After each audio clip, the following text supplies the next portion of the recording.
कलाकार म्हटलं की ट्रोलिंग हे आलंच। कोणताच कलाकार हा या ट्रोलिंगच्या कचाट्यातून सुटलेला नाही। अनेकदा कलाकार मंडळी नेटकऱ्यांच्या तावडीत सापडलेले पाहायला मिळतात। बरेचदा ही कलाकार मंडळी या ट्रोलिंगला सडेतोड उत्तर देतानाही दिसतात, तर काही वेळा या ट्रोलिंगकडे दुर्लक्षही करतात। अशातच मराठी मालिका विश्वातील एक लोकप्रिय अभिनेत्री जी बरेचदा ट्रोलिंगचा सामना करताना दिसते आणि नेटकऱ्यांना सडेतोड उत्तर देतानाही दिसते, ती अभिनेत्री म्हणजे ऐश्वर्या नारकर। ऐश्वर्या नारकर या सोशल मीडियावर अनेकदा ट्रोलिंगच्या शिकार झालेल्या पाहायला मिळाल्या आहेत। आजवर ऐश्वर्या यांनी अनेक मालिका चित्रपटांमधून महत्त्वपूर्ण भूमिका साकारत प्रेक्षकांच्या मनावर राज्य केलं। वयाची 50शी गाठलेल्या या अभिनेत्रीचं सौंदर्य एखाद्या तरुणाईला लाजवेल असं आहे। सोशल मीडियावर ऐश्वर्या बऱ्यापैकी सक्रिय असतात। नेहमीच त्या काही ना काही शेअर करत चाहत्यांच्या संपर्कात राहतात। ऐश्वर्या नेहमीच त्यांच्या इंस्टाग्राम अकाउंट वरून रील व्हिडिओ पोस्ट करत असतात। लाखो प्रेक्षकांची या व्हिडिओला पसंती असली तरी त्यांचे हटके व्हिडिओ पाहून अनेकदा त्यांना ट्रोलिंगचा सामनाही करावा लागतो। अशातच ऐश्वर्या यांनी त्यांच्या इंस्टाग्राम अकाउंट वरून एक रील व्हिडिओ पोस्ट केला आहे। या व्हिडिओला चाहत्यांनी पसंती दर्शवलेली पाहायला मिळते। मात्र या व्हिडिओवरील एका कमेंटने साऱ्यांचंच लक्ष वेधलं। नेटकऱ्याने केलेल्या कमेंटने त्याने ऐश्वर्या यांना डिवचलं आहे। तू म्हातारी झालीस हे स्वीकार कर प्लीज,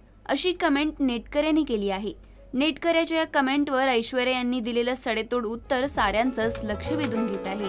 ऐश्वर्या यांनी नेटकऱ्याची कमेंट थेट स्टोरीला पोस्ट करत त्यांनाच सवाल केला आहे। यावेळी ऐश्वर्या यांनी असं म्हटलं की तुम्हालाही ते लाभो, नाहीतर मध्येच जाण्याची वेळ येते। डॉक्टर इतकेही माहित नाही, असं म्हणत ऐश्वर्या यांनी ट्रोल करणाऱ्याला चांगलेच खडेबोल सुनावले आहेत।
मराठी चित्रपटसृष्टीमधील latest update, original web series, shows, गाणी आणि एंटरटेनमेंटसाठी आमच्या चॅनलला सबस्क्राईब करा आणि बेल आयकॉन दाबायला विसरू नका।